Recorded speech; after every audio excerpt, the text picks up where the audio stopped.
Capítulo 2 O Maravilhoso e o Sobrenatural. Se a crença nos espíritos em suas manifestações fosse uma concepção isolada, o produto de um sistema poderia, com alguma aparência da razão, ser suspeita de ilusão.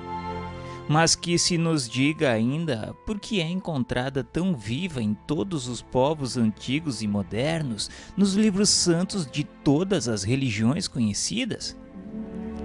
Dizem alguns críticos que é porque em todos os tempos o homem amou o maravilhoso.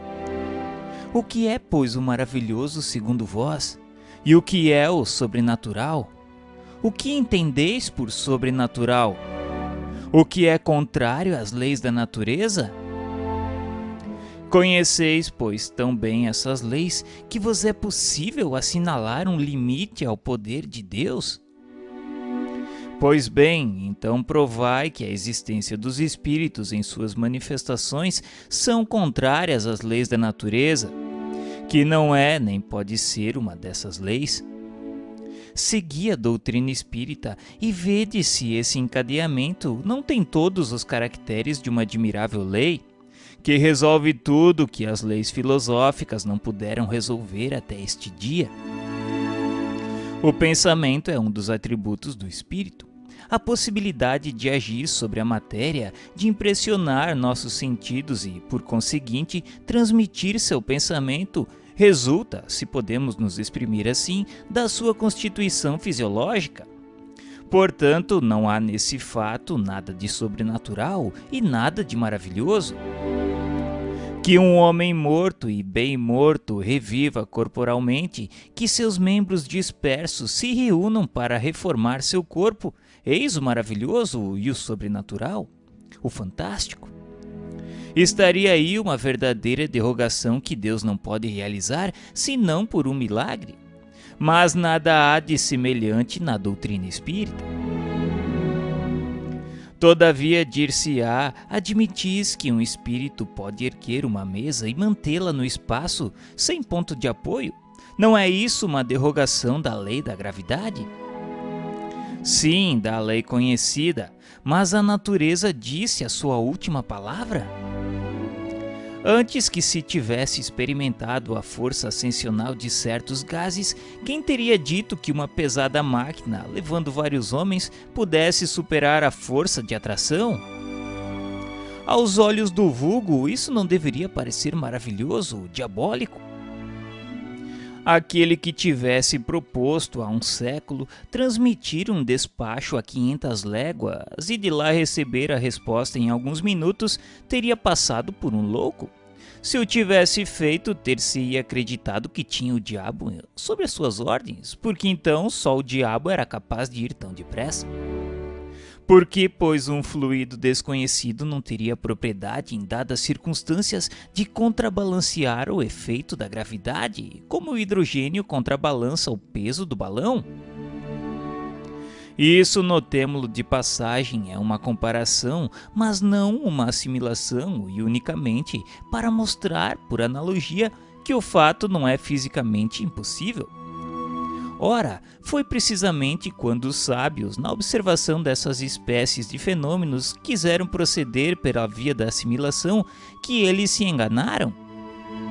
De resto, o fato está aí. Todas as negações não poderão fazer com que não esteja, porque negar não é provar. Para nós não há nada de sobrenatural, é tudo o que podemos a respeito dizer no momento. Se o fato está constatado, dirão, nós o aceitamos, aceitamos mesmo a causa que vindes de assinalar, a de um fluido desconhecido.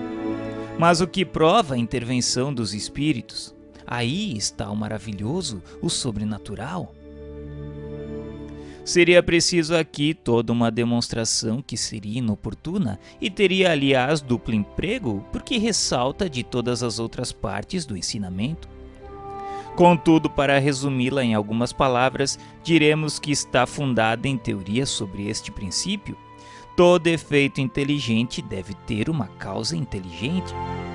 Na prática, sob a observação de que os fenômenos ditos espíritas, tendo dado provas de inteligência, deviam ter sua causa fora da matéria, que essa inteligência não sendo a dos assistentes, isto é, um resultado da experiência, deveria estar fora deles, uma vez que não se via o ser operante, e era, pois, um ser invisível.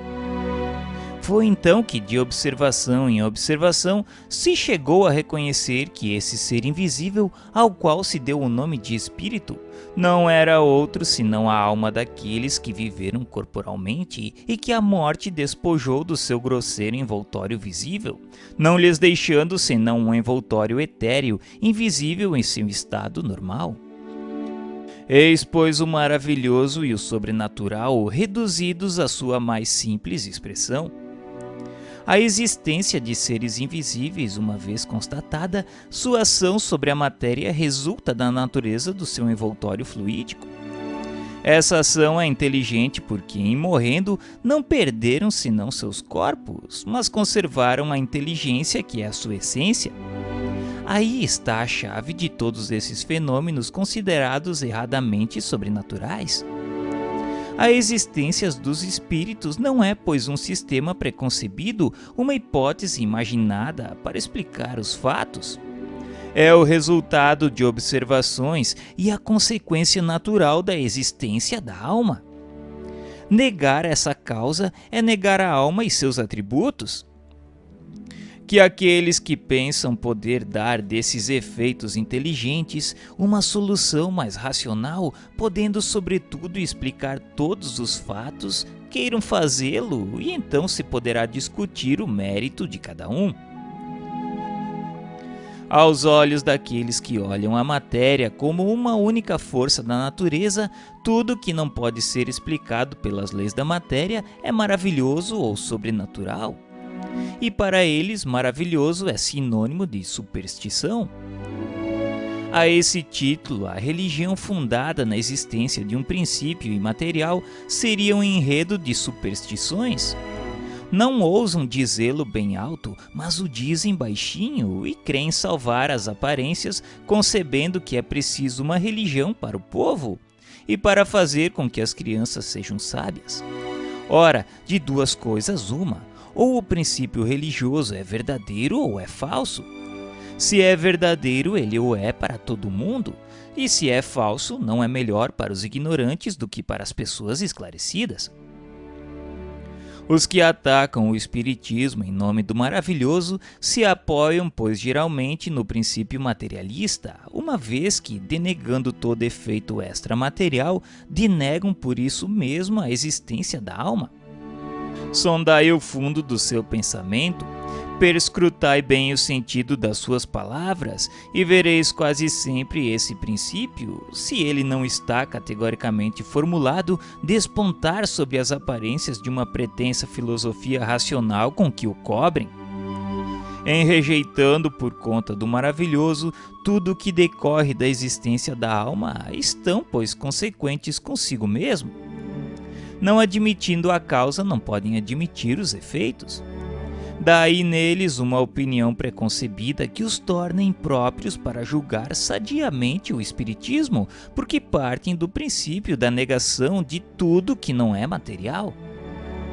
Quanto a nós, do fato de admitirmos os efeitos que são a consequência da existência da alma, se segue que aceitamos todos os fatos qualificados de maravilhosos, que sejamos os campeões de todos os visionários, os adeptos de todas as utopias, de todas as excentricidades sistemáticas? Seria preciso conhecer bem pouco o espiritismo para pensar assim, mas nossos adversários não encaram de tão perto. A necessidade de conhecer aquilo de que falam é o menor dos seus cuidados. Segundo eles, o maravilhoso é absurdo. Ora, o espiritismo se apoia nos fatos maravilhosos, portanto o espiritismo é absurdo. E para eles um julgamento sem apelação. creem opor um argumento sem réplica quando, depois de ter feito eruditas pesquisas nos convulsionários de Saint Médard, os calvinistas de Cevennes ou nas religiosas de Loudun chegaram a descobrir nelas fatos patentes de fraude que ninguém contesta? Mas essas histórias são o evangelho do espiritismo? Seus partidários negam que o charlatanismo tem explorado certos fatos em seu proveito, que a imaginação os tenha criado, que o fanatismo os tenha exagerado muito. Não é mais solidário com as extravagâncias que se podem cometer em seu nome do que a verdadeira ciência não o é com os abusos da ignorância, nem a verdadeira religião com os excessos do fanatismo. Muitos críticos não julgam o espiritismo senão sob os contos de fadas e lendas populares que lhes são as ficções. Seria como julgar a história dos romances históricos ou nas tragédias.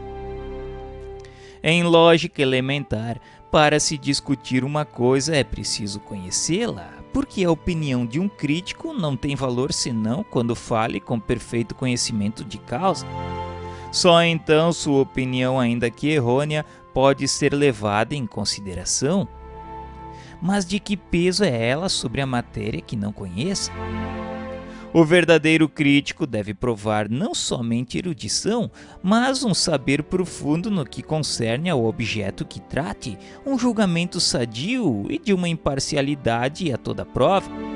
De outro modo, qualquer rebequista poderia se arrogar o direito de julgar Rossini e um aprendiz de pintura o de censurar Rafael. O espiritismo não aceita, pois, todos os fatos reputados maravilhosos ou sobrenaturais. Longe disso, demonstra a impossibilidade de um grande número deles e o ridículo de certas crenças que constituem, propriamente falando, a superstição. É verdade que no que se admite, há coisas que para os incrédulos são puramente do maravilhoso, ou seja, da superstição. Que seja, mas ao menos não discutir senão esses pontos, porque sobre os outros não há nada a dizer. E estareis procurando convencer quem já está convertido. Em atacando o que ele mesmo refuta, provais vossa ignorância da coisa e vossos argumentos se perdem. Mas onde se detém a crença do espiritismo? Estude, leia, observa e o sabereis. Toda ciência não se adquire senão com tempo e estudo. Ora, o espiritismo, que toca nas mais graves questões da filosofia, a todas as ramificações da ordem social, que abarca ao mesmo tempo o homem físico e o homem moral, é ele próprio toda uma ciência, toda uma filosofia que não pode ser apreendida em algumas horas. Como todas as outras ciências, haveria tanta puerilidade em ver todo o espiritismo em uma mesa girante, como em ver toda a física em certos jogos infantis. Para todo aquele que não quer se deter na superfície, não são precisos horas, mas meses e anos para sondar-lhe todos os arcanos. Que seja julgado por aí todo o grau do saber e do valor da opinião daqueles que se arrogam o direito de julgar porque viram uma ou duas experiências, e o mais frequentemente à guisa de distração e de passatempo. Eles dirão sem dúvida que não têm tempo disponível para dar todo o tempo necessário a esse estudo. Seja nada os constrange a isso, mas então, quando não se tem tempo para aprender uma coisa, não se ocupem em falar sobre ela, menos ainda em julgá-la, se não quiser ser acusado de leviandade. Ora, quanto mais se ocupa uma posição elevada na ciência, menos se é desculpável por tratar levianamente um assunto que não se conhece. Nós nos resumimos nas proposições seguintes. Primeiro, todos os fenômenos espíritas têm por princípio a existência da alma, sua sobrevivência ao corpo e suas manifestações. Segundo, estando esses fenômenos fundados sobre uma lei da natureza, não tem nada de maravilhoso nem de sobrenatural no sentido vulgar dessas palavras. Terceiro, Muitos fatos não são reputados sobrenaturais, senão porque não se lhes conhece a causa. Indicando-lhes o espiritismo uma causa, os faz entrar no domínio dos fenômenos naturais. Quarto, entre os fatos qualificados de sobrenaturais, há muitos que o espiritismo demonstra a impossibilidade e classifica entre as crenças supersticiosas. Quinto, conquanto o espiritismo reconhece em muitas crenças populares um fundo de verdade, não aceita de nenhum modo a solidariedade de todas as histórias fantásticas criadas pela imaginação. Sexto, julgar o espiritismo pelos fatos que ele não admite é provar ignorância e tirar todo valor à sua opinião. Sétimo, a explicação dos fatos admitidos pelo espiritismo, suas causas e suas consequências morais constituem toda uma ciência e toda uma filosofia que requerem um estudo sério, perseverante e aprofundado. Oitavo, o espiritismo não pode considerar como crítico sério senão aquele que tiver visto tudo, estudado tudo, aprofundado tudo com a paciência e a perseverança de um observador consciencioso, que soubesse sobre o assunto quanto o adepto mais esclarecido, que tivesse, por conseguinte, haurido seus conhecimentos em outro lugar do que nos romances da ciência, a quem não se pudesse opor nenhum fato do qual não tivesse conhecimento, nenhum argumento que não tivesse meditado, que refutasse não por negação, mas por outros argumentos mais peremptórios, que pudesse, enfim, assinalar uma causa mais lógica para os fatos averiguados. Mas esse crítico ainda está por se encontrar. Pronunciamos a toda hora a palavra milagre, e uma curta observação a seu respeito não estará deslocada neste capítulo sobre o maravilhoso. Em sua acepção primitiva e por sua etimologia, a palavra milagre significa coisa extraordinária, coisa admirável a ver. Mas esta palavra, como tantas outras, fugiu ao seu sentido original e hoje se diz, segundo a Academia, de um ato de poder divino contrário às leis comuns da natureza. Tal é, com efeito, sua acepção usual, e não é senão por comparação e por metáfora que se aplica às coisas vulgares que nos surpreendem e cuja causa é desconhecida. Não entra de nenhum modo em nossos objetivos examinar se Deus pôde julgar útil, em certas circunstâncias, derrogar as leis estabelecidas por Ele mesmo. Nosso objetivo é unicamente demonstrar que os fenômenos espíritas, por extraordinários que sejam, não derrogam de nenhum modo essas leis. Não têm nenhum caráter miraculoso, nem são maravilhosos ou sobrenaturais. O milagre não se explica. Os fenômenos espíritas, ao contrário, se explicam da maneira mais racional. Não são milagres, mas simples efeitos que têm sua razão de ser nas leis gerais. O milagre tem ainda um outro caráter, o de ser insólido e isolado. Ora, desde o momento em que o fato se reproduz, por assim dizer, à vontade e por diversas pessoas, não pode ser considerado um milagre. Todos os dias a ciência faz milagres aos olhos dos ignorantes. Eis porque outrora aqueles que sabiam mais do que o vulgo passavam por feiticeiros. E como se acreditava que toda a ciência sobre-humana vinha do diabo, eram queimados. Hoje, quando se está muito mais civilizado, contentam-se em mandá-los ao hospício.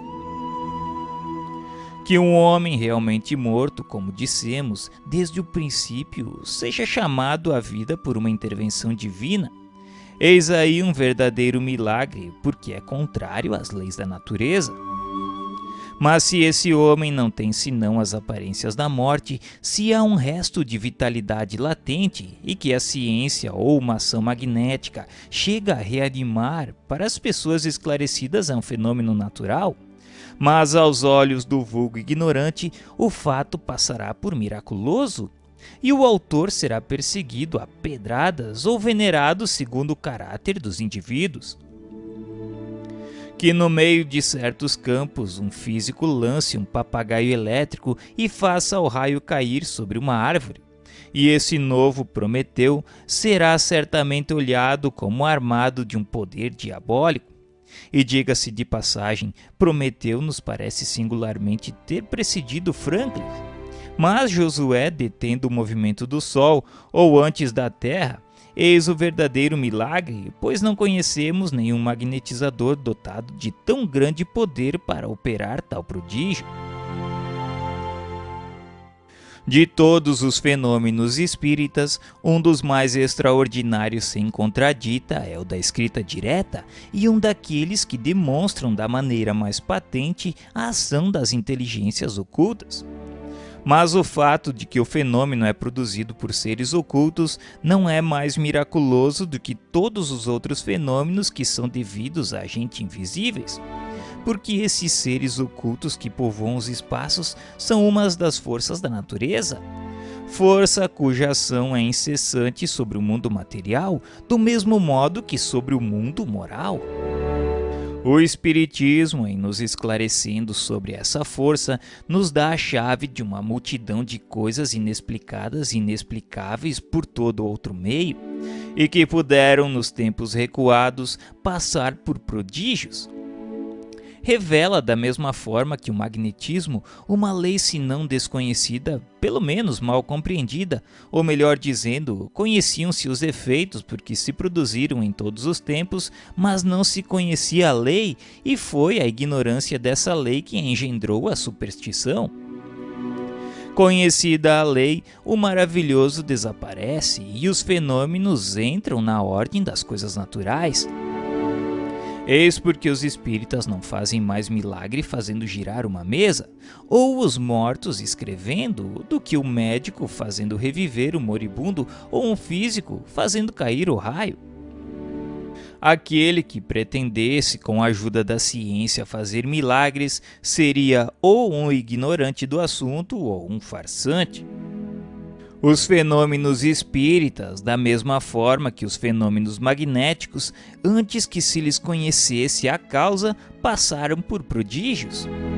Ora, como os céticos, os espíritos fortes, quer dizer, aqueles que têm o privilégio exclusivo da razão e do bom senso, não creem que uma coisa seja possível desde que não a compreendem.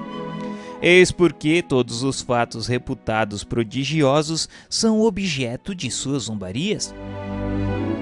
E como a religião contém um grande número de fatos desse gênero, não creem na religião, e daí para a incredulidade absoluta não há senão um passo.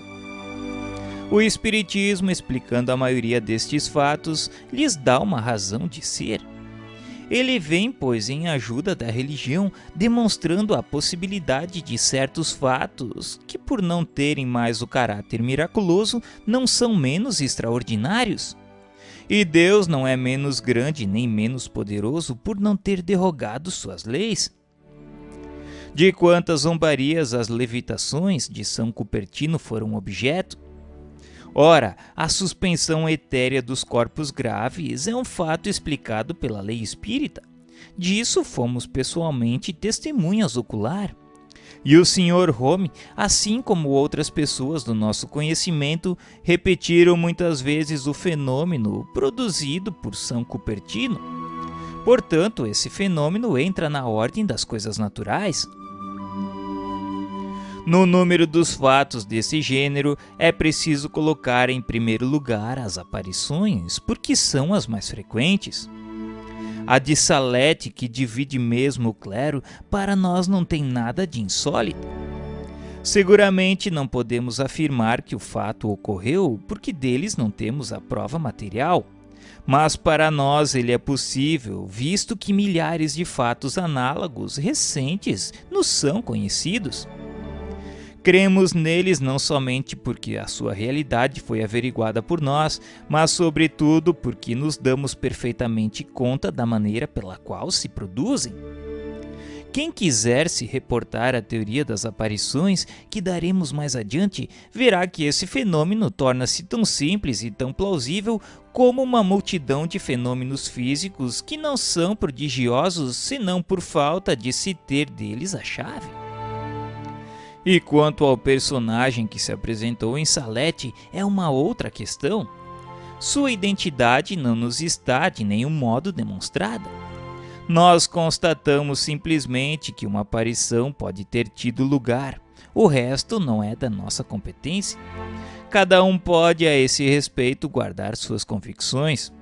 O Espiritismo disso não tem de se ocupar. Dizemos somente que os fatos produzidos pelo Espiritismo nos revelam leis novas e nos dão a chave de uma multidão de coisas que pareciam sobrenaturais. Se alguns daqueles que passavam por miraculosos nele encontram uma explicação lógica, é um motivo para não se apressar em negar o que não se compreende. Os fenômenos espíritas são contestados por certas pessoas precisamente porque parecem fugir da lei comum e porque deles não se dão conta. Dá-lhes uma base racional e a dúvida cessa. A explicação neste século em que não se pagam as palavras é, pois, um poderoso motivo de convicção. Vemos também todos os dias pessoas que não foram testemunhas de nenhum fato, que não viram nenhuma mesa girar, nenhum médium escrever, e que são tão convencidas quanto nós, unicamente porque leram e compreenderam. Se não devesse crer senão no que se vê com os olhos, nossa convicção se reduziria a bem poucas coisas.